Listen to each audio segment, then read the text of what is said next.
Hello students, welcome back to my channel Creative Classes. Today we will discuss chapter factorization, which is very important in all aspects of all chapters. So please subscribe this channel and also press bell icon to get latest uploads. Watch this video till the end to learn more about factorization. So let's get started. So first you have to study about common factors. Common factors. Okay, now what are common factors? Suppose we have two terms, that is 2x and 36. You have to find out common factors in these terms. Okay, पहले तो क्या करोगे आप? You have to write 12x and 36. You are required to solve it by prime factorization method. 2 6 या 12, 2 3 ज़ा 6, 3 और 1. ठीक है, तो आप इसको इन फैक्टर्स को यहाँ पर पहले तो लिख लो. ठीक है, into X as it is आपको साथ में लिखना है. नेक्स्ट वाला देखो 36 का भी आप ऐसे ही कर लोगे.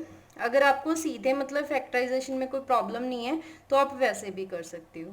2, ठीक है, 18 आ गया, 2 9, 3 3 3 and 1, and you have to write out these factors in multiplication.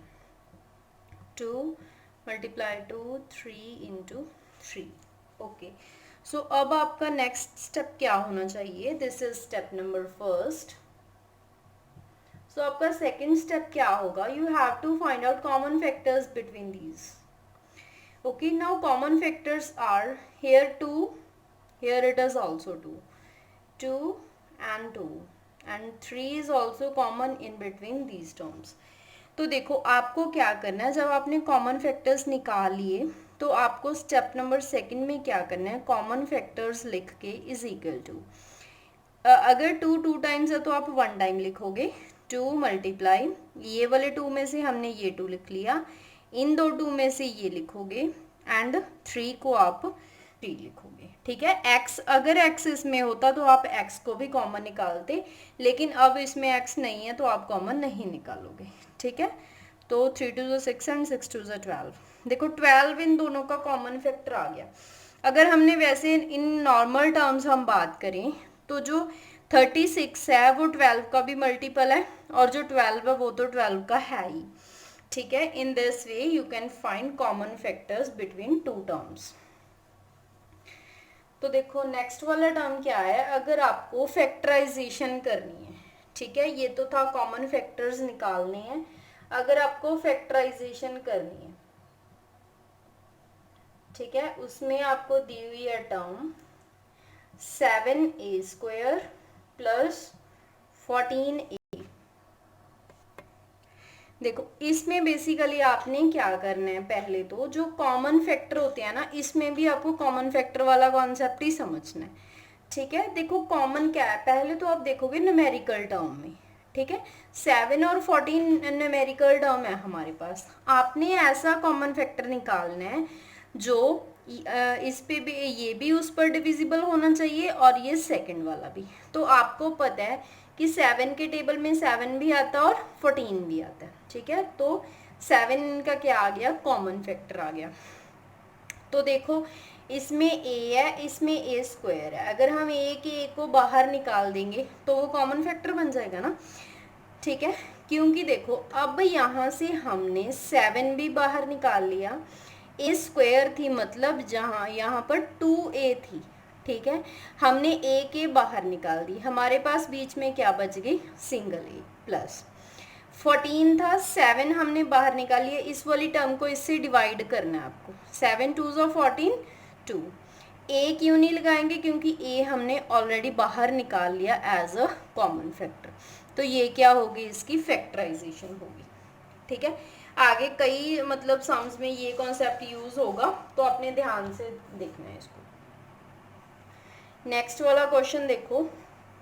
Next question में क्या है, आपको कॉमन फैक्टर ही निकालना है. आपको स्टेटमेंट दिया x² plus xy plus 8x plus 8y. अब देखो इसको आप पार्ट्स में डिवाइड कर लो। पहले पार्ट्स में कैसे करेंगे, पहले 2 को एक सेक्शन ले लो एंड लास्ट वाले 2 को आप दूसरा सेक्शन ले लोगे, ठीक है। तो इसका देखो इन दोनों में से x दोनों में है, x हम कॉमन निकाल सकते हैं, y दोनों में नहीं है तो y नहीं कॉमन निकलेगा, ठीक है। तो x इसमें से कॉमन निकालेंगे तो ब्रैकेट स्टार्ट होगी, x की यहाँ पर 2 पावर्स थी, मतलब x स्क्वायर था, एक x हमने बाहर निकाल लिया, बीच में क्या बच गया, सिंगल x, ठीक है। यहाँ पर क्या था, x y था, हमने x बाहर निकाल लिया, बीच में क्या आ गया, y, ठीक है। प्लस का साइन आप एज इट इज रखोगे। यहाँ से देखो दोनों टर्म्स में से 8 हम कॉमन निकाल सकते हैं क्योंकि दोनों में 8 है, ठीक है। x इसमें सिंगल है और यहाँ पर y सिंगल है। In most of the cases जो ये वाली टर्म है और ये टर्म है ये ऑलमोस्ट सेम ही आएगी, ठीक है। Then you have to write common terms x plus y, इन दोनों में से एक लिख ली हमने। देन सेकेंड ब्रैकेट में क्या लिखोगे, ये वाला जो इसका कॉमन फैक्टर था प्लस इसका कॉमन फैक्टर था, ये क्या हो गई इसकी factorisation and it's a required answer. इसी के साथ का एक और क्वेश्चन करते हैं, 15pq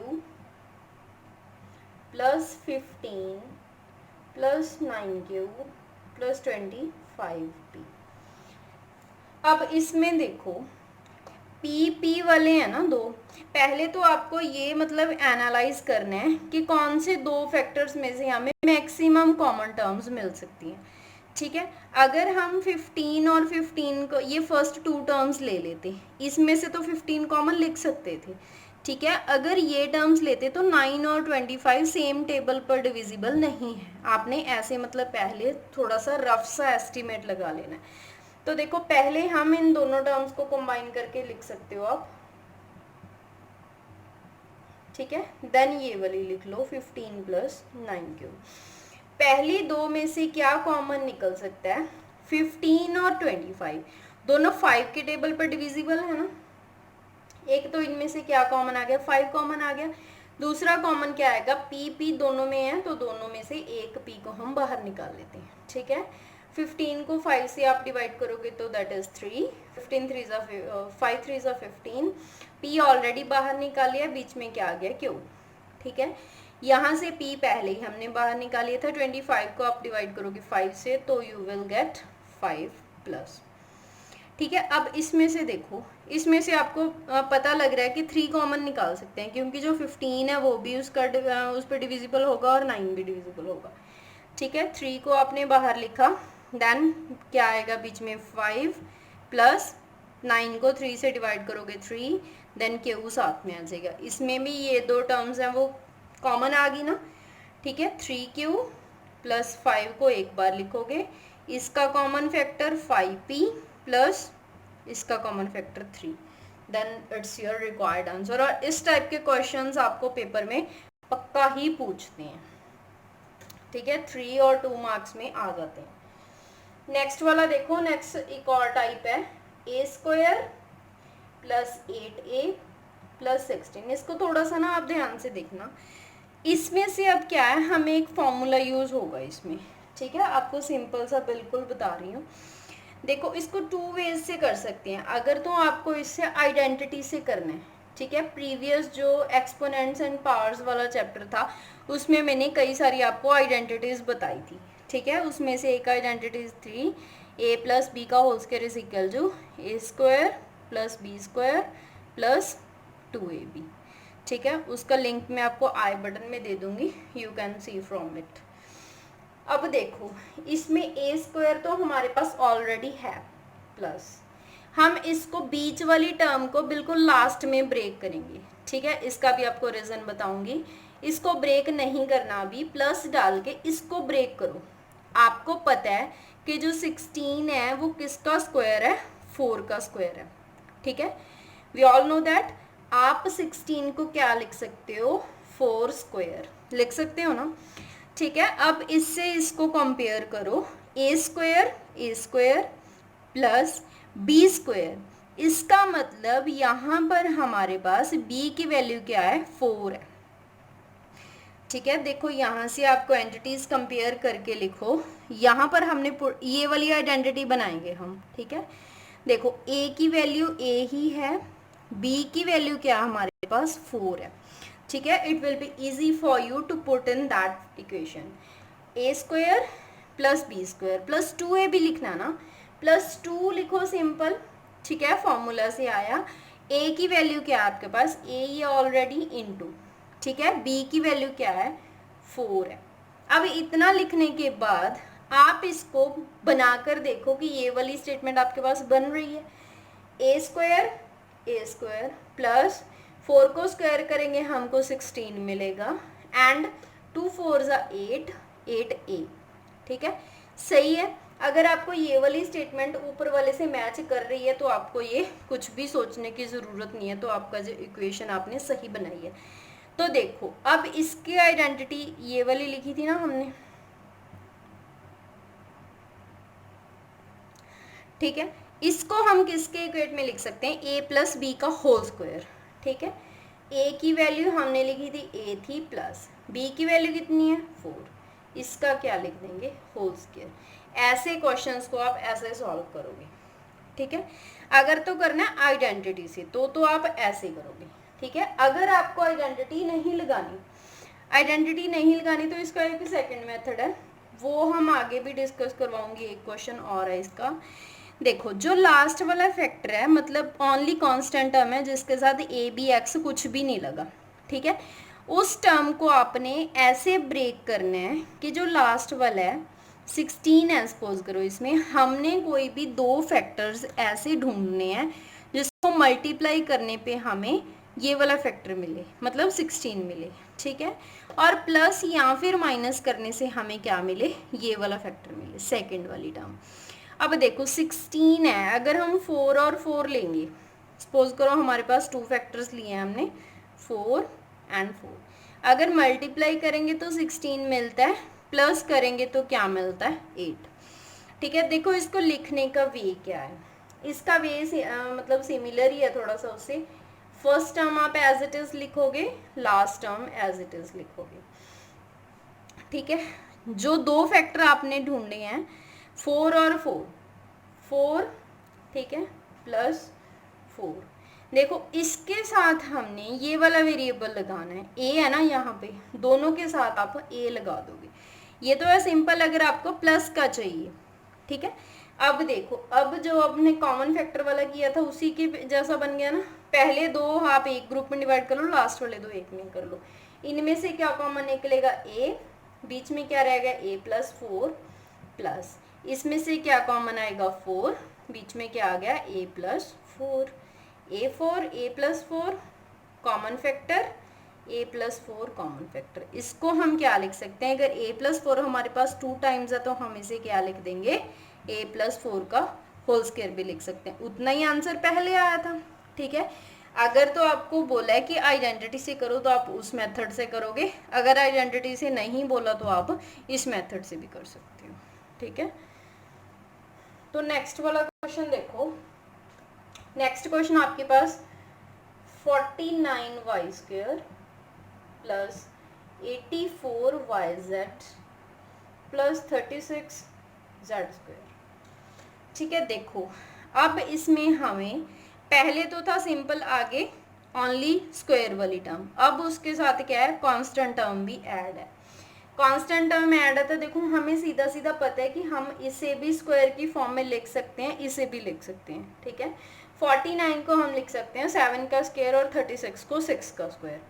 49 को कैसे लिखोगे, 7y ऑलरेडी इसके साथ है तो 7y का होल स्क्वायर ब्रेक करके इसको लिखोगे, प्लस 36 क्या लिख दोगे 6, 36 के और से आ गया और z आपके पास साथ में ही लगा, ठीक है। तो क्या बन गया ए स्क्वायर प्लस बी स्क्वायर, बीच वाली टर्म बनानी है हमने, हमारे पास ए की वैल्यू क्या है 7y, बी की क्या है 6z, ठीक है। आपको यहाँ से प्रेडिक्ट हो जाएगा, कोई प्रॉब्लम नहीं आएगी।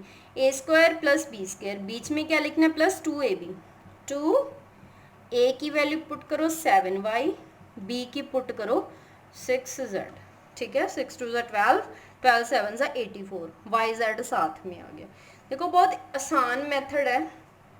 अब इसे सिंपल हम क्या लिखेंगे, ए प्लस बी का होल स्क्वायर लिखना है हमने, ए की वैल्यू प्लस बी का होल स्क्वायर, ठीक है, इट्स अ रिक्वायर्ड आंसर।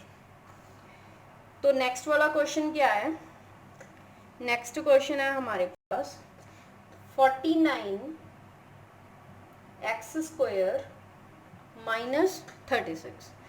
अब देखो इसमें एक नई आइडेंटिटी यूज करेंगे, 49 एक्स स्क्वायर माइनस 36 है, ठीक है। 49 को लिखोगे 7x का होल स्क्वायर लिख सकते हैं, माइनस डालो, ठीक है। 36 को क्या लिख सकते हैं, 6 का होल स्क्वायर, ठीक है। ये भी आइडेंटिटी उसी में पढ़ी थी हमने, a square minus b square is equal to a plus B, A minus b, ठीक है। देखो इसमें वैल्यूज पुट करो, यहाँ पर आपको ए की वैल्यू क्या है 7x एंड बी की क्या है 6, ठीक है। यहाँ पर पुट करो A plus B, A minus B, एक बार क्या लिखोगे 7x प्लस 6 और 7x minus 6, it's a required answer, very easy to understand. देखो नेक्स्ट क्वेश्चन है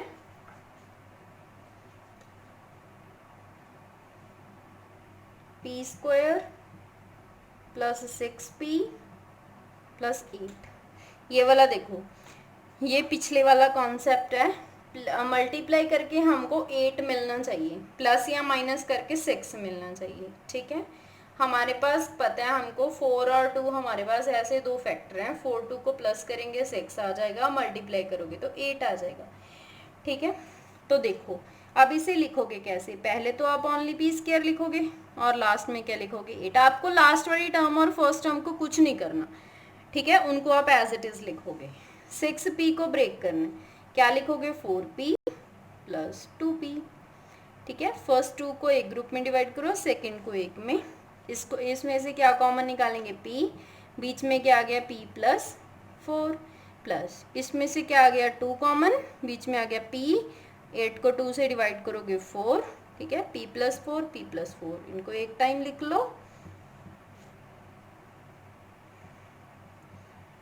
ठीक है, और p प्लस 2 को सिंगल टाइम लिख लो, ये इसकी क्या आ गई फैक्टराइजेशन। अब देखो आपको डिवाइड करना आएगा, ठीक है। अगर आपको पॉलिनोमियल्स या मोनोमल्स या बायनोमियल्स में डिवाइड करना है तो आप कैसे करोगे, देखो आपको लिखना है, फर्स्ट वाली है 28x square divide by 56x, देखो कैसे करोगे, पहले तो इसको 28 को आपने ऐसे ही ब्रेक कर लेना है, ठीक है, जैसे हमने पिछले वाला मेथड किया था। 28 को देखो ब्रेक करके हमको क्या क्या मिलेगा, पहले तो आप इसको डिवाइड की फॉर्म में लिख लो, 28x स्क्वायर अपॉन 56x, ठीक है। अब देखो इसको ब्रेक करके लिखोगे, 28 को ब्रेक करके कैसे लिखेंगे, 2 मल्टीप्लाई 7 इंटू एक्स कितने टाइम्स है 2 टाइम्स, 2 टाइम्स लिख लो, अपॉन 56 है तो उसको कैसे लिखोगे ब्रेक करके 2 मल्टीप्लाई 7 इंटू एक्स एक टाइम है तो एक टाइम लिखो। अब जो कैंसिल होती हैं टर्म्स कैंसिल कर दो, एक्स ऊपर नीचे कैंसिल हो जाएंगे, 7 काटा जाएगा, 2 और 2, क्या बच गया हमारे पास x upon 2 is a required answer,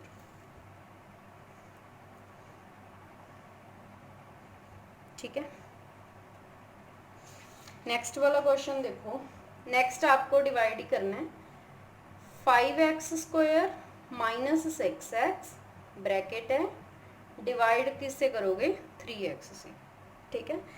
देखो अब तो पहले तो आप इसको डिवाइड की फॉर्म में लिखो, 5x square minus 6x upon 3x is equal to, ठीक है, इसमें से कॉमन देखो 5 और 6 दोनों हमारे पास, या ना तो 5 6 के टेबल पे जाता है, 6 5 पे नहीं जाता, तो इसको छोड़ दो, x को कॉमन निकाल सकते हैं, x ओनली कॉमन निकलेगा इसमें से, ठीक है। यहाँ पर क्या आ गया 5x माइनस 6 अपॉन 3x नीचे एज इट इज क्योंकि सिंगल टर्म है, x के साथ x कट जाएगा, ठीक है। तो आंसर हमारे पास क्या आ गया, जो टर्म्स बची हैं आप उसको लिख दो, 5x माइनस 6 अपॉन में 3,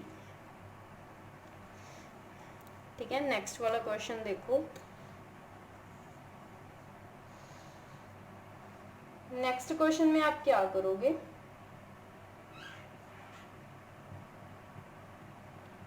10x माइनस 25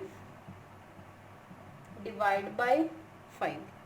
ठीक है, इसमें पहले आपने फैक्टराइजेशन करनी है, देन डिवाइड करना है। पहले तो इसको डिवाइड की फॉर्म में लिख लो अपॉन 5।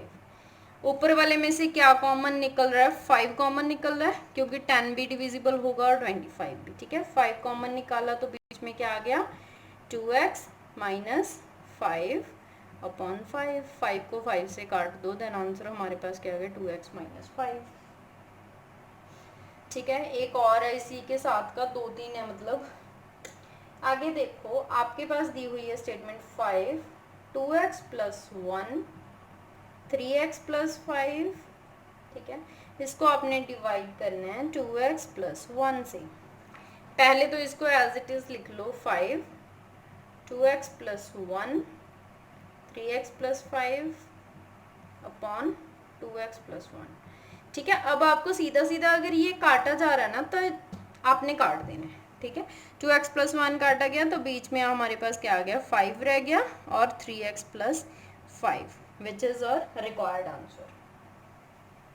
नेक्स्ट वाला देखो, थोड़ा सा कॉम्प्लिकेटेड है। इनमें से आपको स्टेटमेंट दी हुई है 20 y plus 4 Y square 5y plus 3 divide आपको किससे करना है, 5y प्लस 4। ठीक है, ध्यान से देखो, 20y plus 4 Y square plus 5y plus 3 divide by 5y plus 4। अब देखो, पहले तो आपको ये एनालाइज करना है कि इसके फैक्टर्स बन सकते हैं कि नहीं बन सकते। ठीक है, पहले हम इसको एनालाइज करते हैं। 3 है, मल्टीप्लाई करके 3 आना चाहिए, प्लस या माइनस करके 5 आना चाहिए। कोई भी फैक्टर ऐसा नहीं है, क्योंकि हम 3 और 1 लेते तो यहाँ पर क्या बनना चाहिए था, 4y होना चाहिए था। ठीक है, यहाँ पर क्या है 5y, तो हमें इसके फैक्टर बनाने की ज़रूरत नहीं है। तो देखो, सिंपल y प्लस 4 काटा गया। ठीक है, 5 1 ज़ा 5, 5 4 ज़ा 20। सिंपल आंसर क्या आ गया, 4 डिवाइड मल्टीप्लाई में y square plus 5y plus 3 which is our required answer. देखो नेक्स्ट क्वेश्चन है, y square plus 7y plus 10 को आपने डिवाइड करना है y प्लस 5 से। अब इसमें देखो फैक्टराइजेशन भी आ गई और डिवीजन भी आ गई। ठीक है, डबल कॉन्सेप्ट है। देखो 10 मल्टीप्लाई करके 10 आना चाहिए, प्लस या माइनस करके 7 आना चाहिए। ठीक है, हमें पता है कि 5 और 2 हमारे पास दो फैक्टर्स आ गए, प्लस करेंगे तो 7 बन जाएगा। ठीक है, मल्टीप्लाई करेंगे तो 10 हो जाएगा। देखो कैसे लिखोगे, Y square as it is, 10 as it is. ठीक है, 5 और 2 दोनों प्लस में है ना, तो कोई प्रॉब्लम नहीं है साइन की, दोनों को प्लस में ही लिखोगे। 5y plus 2y upon y plus 5। ठीक है, इसमें से कॉमन निकालो, पहले 2 में से y कॉमन निकल गया, इनमें से बीच में क्या आ गया, y प्लस 5 प्लस इनमें से क्या कॉमन आ गया, 2y plus 5 upon y plus 5। ठीक है, अब इसमें से कॉमन निकालो, y प्लस 5 आ गया एक, तो दूसरा क्या आ जाएगा, y प्लस 2। नीचे क्या आ गया, y प्लस 5, दोनों में से काटा गया तो ये क्या आ गया, y plus 2 is our required answer. ठीक है, so it's all about factorisation chapter, and if you have any problem in this section then you can definitely ask me and I will help you. So thank you very much for watching this video, and stay home, stay healthy.